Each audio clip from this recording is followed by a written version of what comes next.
ako nga ikaw ug ako nagkahigugmaay nganong damguhon ko ikaw damguhon sa kanunay sa akong taminaw usahay magamahay ako nganong nabuhi kalibutan nganong kitiaw tinawan ang gumapukan nimo kanimudan.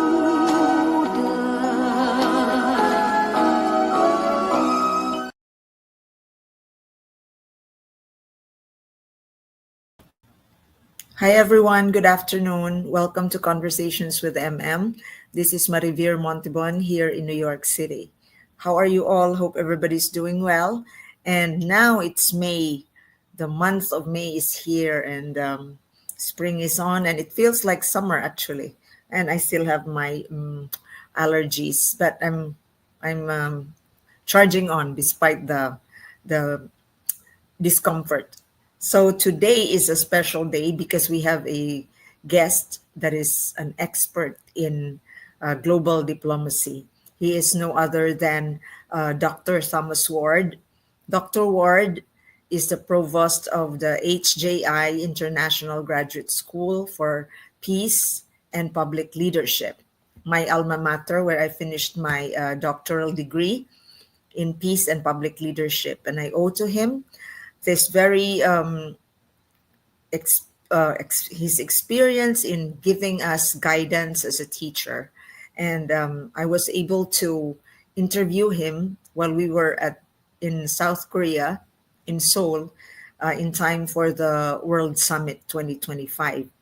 And Dr. Ward gives a unique perspective of peace and diplomacy, looking at all factors of society and the issues surrounding a particular conflict. So actually, ladies and gentlemen, my course with Dr. Ward, which was peace and diplomacy, was the most difficult subject that I had gone through in graduate studies, particularly in our doctoral courses. It's tough because you have to take a look at culture, politics, economics, history, and all the other stakeholders, the players that surround an issue on conflict, whether it's local or global in nature.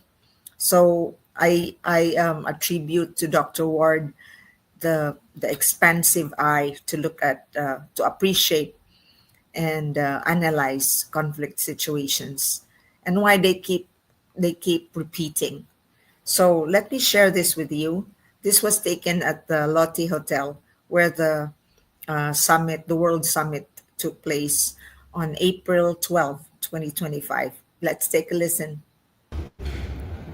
Thank you very much, Dr. Ward, for this time with me. And it's so good to see you here in South Korea. Yeah, tell us about your analysis on U.S. relations internationally. Are we getting better, or how should we be better this time? Well, I think that we're entering an era where international relations are much more integrative in their approach.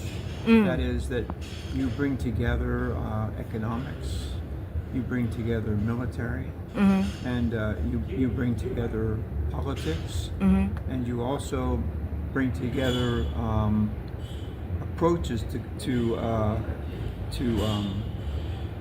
building of coalitions.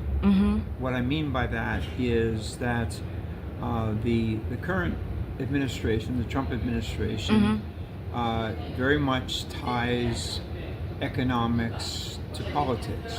Right. So basically feeling that political decisions have a great impact upon foreign relations. So the current government, the current Trump administration, it has as one of its prime foci to attempt to be able to assure that the United States economic infrastructures are in place so that there is more independence.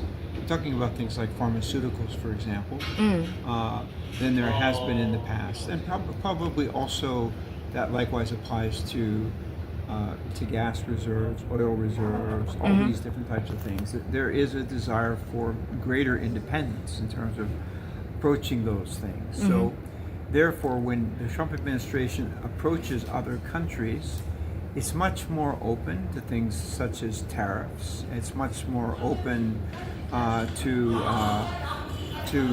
taking retaliatory measures if a particular country doesn't respond to its economic policies. It does very much tie foreign relations. It does very much tie together. Okay. Yes, sir. It does very much tie together foreign relations and economic policy. So do you think that that's a positive approach? I think that the jury is out on whether it's going to be a positive approach or not. Okay. It seems that at this stage, what the Trump administration appears to be saying is this is all going to work out, and countries are going to come to an awareness that their trade arrangements with us have been unfair in the past, and they will be willing to make adjustments in light of that. Now, we're going to have to see how that plays out. You know, if it plays out favorably, then President Trump's read on all those things would have been correct. If it doesn't play out positively, then what we're going to have to conclude is that his assessment either was wrong, or somehow the response to what he wanted to do was not at all what he had anticipated. Right, but you know, if we see that it's not positive, he can always change it. He can always change, and I think he's already doing that. Yeah. I mean, flexibility. Yeah, he has a great deal of flexibility. I think that's one of his strong points, if you will, because he's a negotiator, and sometimes he just puts things out there. You know, is he really serious about making Gaza a part of the United States? I don't see how that's even slightly possible. You know, I think he put it out there because he just wants to shake up people's thoughts. You know. So you mean he's not really seriously considering that? I don't think that he's seriously considering that. Oh, okay. No, I do not. So he was just speaking his mind loudly? I mean, I think he was thinking, he was seeing where things are, and this is kind of like a way to kind of reach out to the players there and say something like, well, if you're not going to be able to settle this, we're going to step in. You know, and now is the United States in a position to be able to do something like that?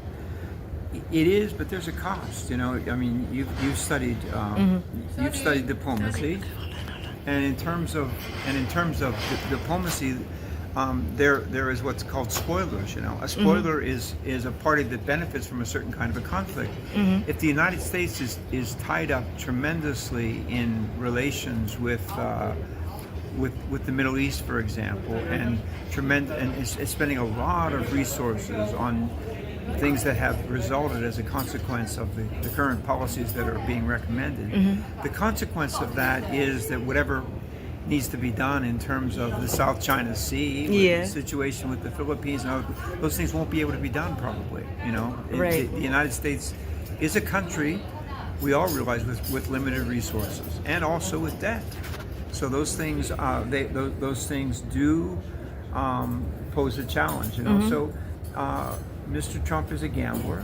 He's willing to put things out there, and we'll have to see. I'd say the jury is still out where things are going to go. Hopefully, it goes well. Do you feel that the position that USA, in terms of world leadership, is still stable in this particular period? U.S. leadership? Yes. In the world? In geopolitics. It certainly was not prior to President Trump. I think he's trying to find a position for the United States that's You know, the reality is, I think it's a surprise for a lot of people that the United States, I mean, I was kind of surprised, because a few years ago it seemed like China and the United States were almost exactly the same. And then suddenly you hear that the United States has a GDP of 30 trillion and China has a GDP of 17 trillion. So that indicates that the United States has more leverage than some people may Currently. have thought. Yeah.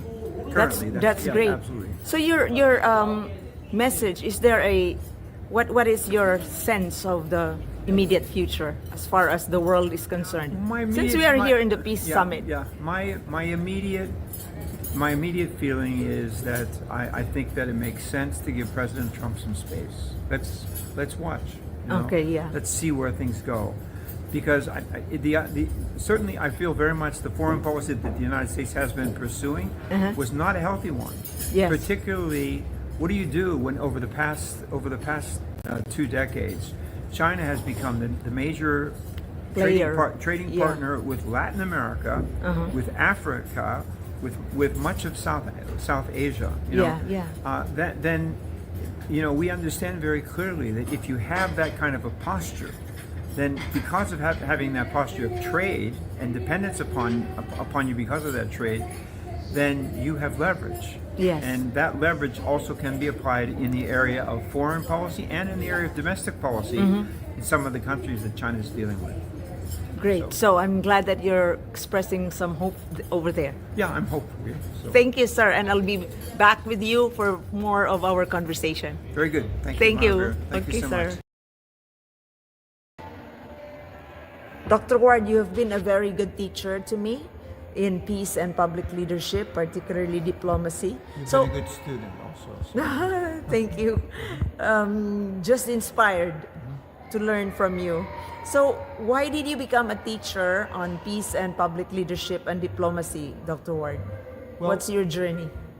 Well, to go into my journey, I guess on the one hand, there's just the reality that I grew up at a time in the history of the United States when there was a lot of war, and war that didn't make a lot of sense to people. I'm talking specifically about the Vietnam War, because you had literally, I don't know how many American soldiers died there, but I think maybe more than 50,000 died in the war in Vietnam. And the point is that really the purpose of the war, what we were trying to do, it wasn't very clear, you know. So that caused a lot of stir and inquiry among many people in the United States. And certainly for me, I felt quite confused about my country and the things that my country was doing. Okay. And I made a conscientious decision at that time. And my decision at that time was that I was not going to go to the military, you know, because I felt that to go to the military to fight in a war, in America it's pretty simple. If you don't want to go at that time, if you didn't want to go to Vietnam, then I could have found a way to go to Germany or someplace else. I didn't have to go to Vietnam. You know, I could have said because I had some linguistic skills and things. There would have been a way for me to avoid but my feeling was no, I really don't want to go, period. You know, because this is not, you know, if I go to Germany, somebody else has to go to Vietnam, you know, so I felt really I don't want to do this. So you never wanted war? No, I don't want to say I never wanted war. Well, of course, I never wanted war. I did, but I can see that there are times when people have to defend themselves. Yeah. But this was a war that made no sense. Or certainly, the country didn't explain to us very well why we were doing what we were doing. So that already had an impact upon me, and I was not required to go to the service at that time. I was expecting to go, but I was not required to go. So as a consequence of that, my original plan was that I would not go to the military, and that I was prepared, if need be, to go to prison, or if need be, to give up my citizenship. Really? I was not planning to do that. So anyway, when I got out of the military, I felt I should leave the country, you know. So I went to France at that time. I became a permanent resident of France. Oh. Yes, and I was thinking that probably eventually I'd become a French citizen.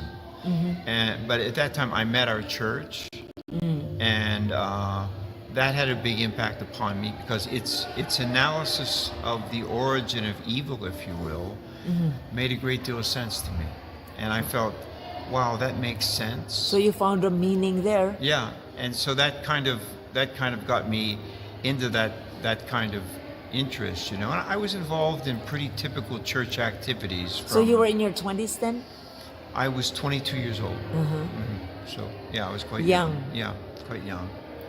And at the end of anyway, at that time I became involved in our church. I began as a missionary, and I was involved in missionary activities probably up until around a little bit when I got into my 30s. Awesome. And in the 30s, I became involved with an organization called the American Leadership Conference, and I ended up being involved in teaching, specifically outreach efforts that involved all kinds of public leaders, a lot of legislators, even members of the U.S. Congress. I did a lot of different types of currency, and I worked under a respected U.S. ambassador. His name was Ambassador Philip V. Sanchez. He served as the United States ambassador to Colombia, and he served also as the United States ambassador to Honduras. And I worked with him for about 10 years. Oh, wow. And during that period of time, I also began to work with another ambassador. His name was Ambassador Jose Maria Chavez. He had been involved for many years at the United Nations, and I worked with him on a variety of projects also over several years. So you're becoming a diplomat. Well, I was kind of being trained in that area, if you will. Yeah. You know? And then following that, I in 1993, Mother Moon spoke at the United Nations. And that particular event put me in contact with the president of the General Assembly of the United Nations, whose name was Stoyan Ganev. He had been the foreign minister of Bulgaria, and he also served as president of the General Assembly of the United Nations. And at that time, I went to the University of Bridgeport, and at some point we also, at his request, we brought Dr. Stoyan Ganev, former president of the General Assembly of the United Nations, to the University of Bridgeport. And I worked with him for 7 years, basically from 1993 to 2000. And we worked together to put together a series of academic programs. But I would say that the premier academic program that we did was a Bachelor of Arts in the area of international political economy and diplomacy, and really emphasizing the relationship that exists between economics and diplomacy. That was the focus of our degree program, and it became a very popular program, and we brought in some excellent students at the University of Bridgeport. I had, a number of my students, they went on to do, graduate study at Harvard, at Yale, at Johns Hopkins, at Georgetown, at Oxford. I mean, I've had students that went to all different kinds of really important places, winners of Fulbright fellowships and of a Rotary International Ambassadorial Fellowship. I mean, Nice. we had some wonderful experiences with those students. And working with Dr. Ganev, we put together this particular program. And that kind of got me into that area. And we set up a faculty at the University of Bridgeport. And it became a college. It was called the College of Public and International Affairs. So you're a trailblazer. Yes, actually, yeah, in some sense, yeah. Amazing. Yeah. And I became the dean of that school. And I ran that school for 19 years. Oh my goodness. Yes. I didn't know it's that long. Yes, I ran that school for 19 years. And I had some really great experiences during that. I a number of my students, even now, who are working at the UN, that I was their professor. I have students that I worked with who now work for the United States Department of State. I have students from that I worked with at that time who work for the Central Intelligence Agency, who work for the Federal Bureau of Investigation. I have students who have worked in many of the permanent missions at the United Nations. I am one of your students, and now I am with the UN. Students. Yeah, I owe you. Yeah. Yeah. So I'm not surprised. Yeah. Yeah. But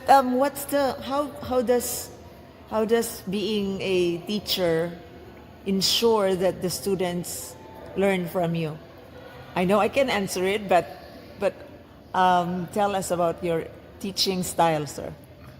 Well, I mean, teaching styles have changed a lot now because we're doing a lot of our education online, But one thing, I mean, I guess in terms of my teaching style is I try to pick certain basic texts that are used. I mean, for example, the text that we use, for example, getting to yes or getting past no, Yes.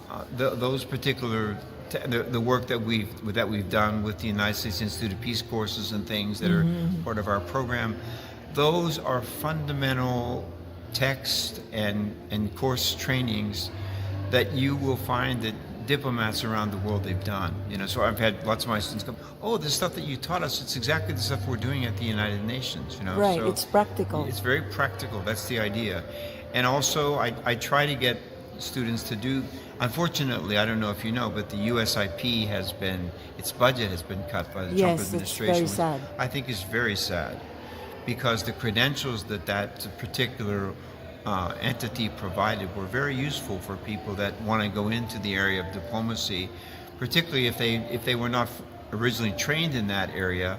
This is a way for them to have an opportunity It's to be able very to do fundamental and very helpful. That's it's right. like our building blocks to all these philosophies and programs that. That's right. on human rights and being able to negotiate. That's right. And so many things. When you read the text that we cover, you start to know, oh, what kind of leverage does this side have? What kind of leverage does this side have? How do I get this particular conflict to a point of ripeness where finally people start to feel, hey, all this fighting, it's costing us so much money. Right. Why don't we go back and start to Destruction. negotiate? Yeah. Let's try to work things out through negotiation. So what is a spoiler? Well, a spoiler is someone who doesn't want a conflict to end, whether it's an arms dealer or it's a country in competition with another country that's happy that this country's bogged down in a conflict in the Middle East or wherever it might be. So those things, they're it's not a peace. No, you've got to really study, because there are people that have dedicated decades of their lives to really understanding the social science of peace. Yeah. How we understand it, how it operates, and how we can be able to apply it. It's almost like a lifelong process. That's right. Sir, like you can dedicate your entire life and it's not even enough That's to correct. really bring forth the peace that's needed, right? That's correct. So, do you, as a wrap-up question, do you think and believe that there's necessity in doing diplomacy, because we cannot go to war forever, or else we all will die and our environment will die? So is there hope in diplomacy, and how do you make it popular, for example, especially among politicians themselves? Well, number one, it's the whole matter of trying to understand the deeper aspect of conflict. Because, again, just talking about diplomacy 101, the countries have positions, So the position, we just were upstairs at an event, and there was a young woman there who spoke about the issues that are going on between Russia and Ukraine, and talking about the situation, and actually gave a very emotional appeal and what she'd like to see happen, Yeah. And that's very important, At the same time, another aspect which is really important is that somebody has to be able to look at a conflict, and as we say, what's maybe the position of Ukraine is, we want to become a member of the common market, a member of the European Union. We want to become a member of NATO. These are the things that we want. And Russia's saying, no, you're not going to do that because that's going to put us in, we don't want to have a NATO country on our border. It threatens us, we don't want to have that, So so looking at that from a distance, you have to say, okay, these are their positions, but what are their real interests? What is it that they really want? And is there something in, surely on both sides, Russia wants security, and also the Ukraine wants security. And then the question becomes, what kind of security? You have to start to look at it. What kind of security is each side looking for? And what in that is the common point that can be able to serve as the basis for a dialogue, Also, there's a long history of relations between Ukraine and Russia. Across the history of the Soviet Union, you had these 15 republics. You have Lithuania, you have Estonia, you have Latvia, you have Kazakhstan, Uzbekistan, all these different, Moldova, all these different republics that were part of the former Soviet Union. However, the only countries which had top Soviet officials were Belarus, Russia, and Ukraine.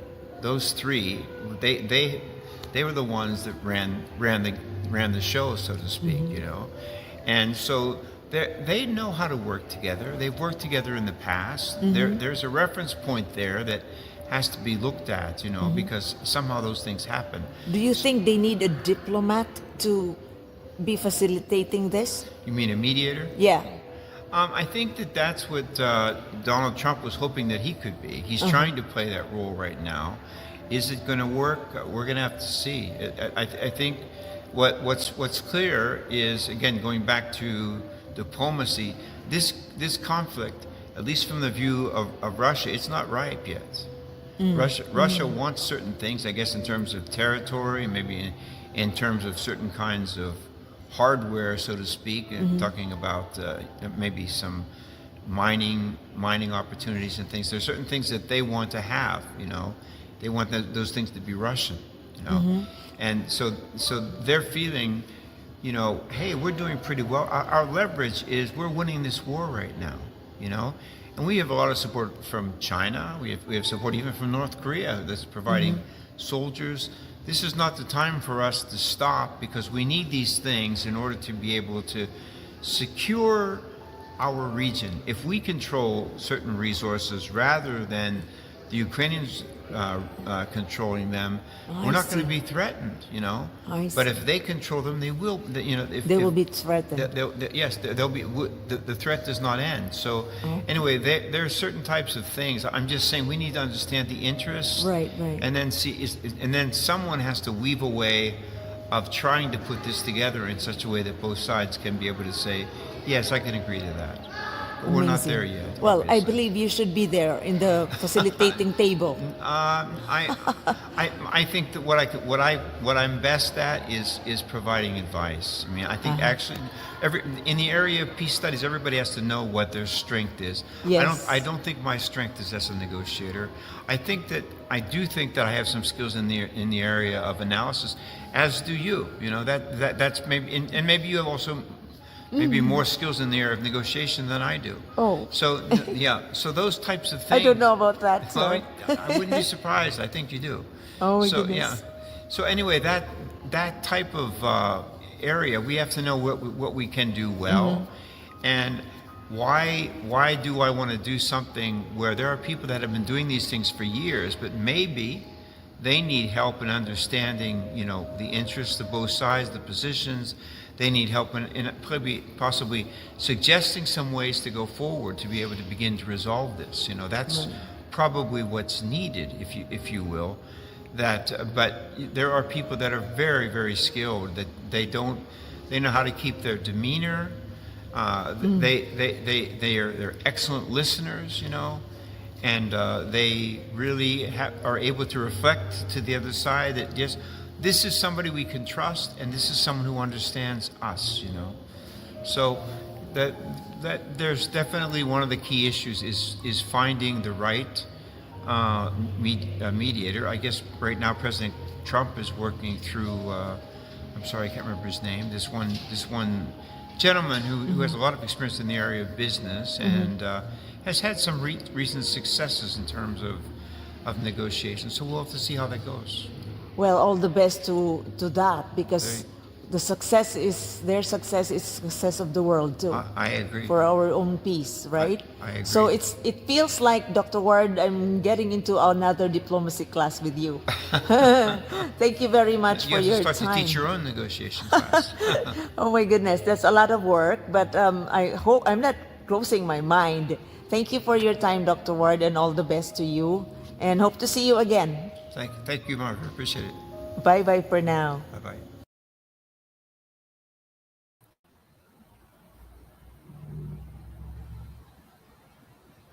So that was Dr. Thomas Ward on diplomacy and how the U.S. could position effectively in terms of geopolitics these days. It's quite a challenge. So as I said, I really felt like I was listening to his class once again, talking to Dr. Ward, very specifically talking about things that are crucial in defining and determining a successful negotiation. Okay, so I hope you found that enriching and an eye opener. Dr. Ward provides a very distinct and unique perspective as far as peace negotiations are concerned. So that's in our episode this afternoon, ladies and gentlemen. And as a way to give tribute to the icons, Philippine icons, the singing icons, the performing arts icons of uh, Philippine cinema, Miss Nora Aunor and Miss Pilita Corrales, I'm so happy to share with you this short video that we've created, which features national artist Nora Aunor. So with that note, I'd like to say goodbye and thank you for watching, and take care of yourselves and take care of each other.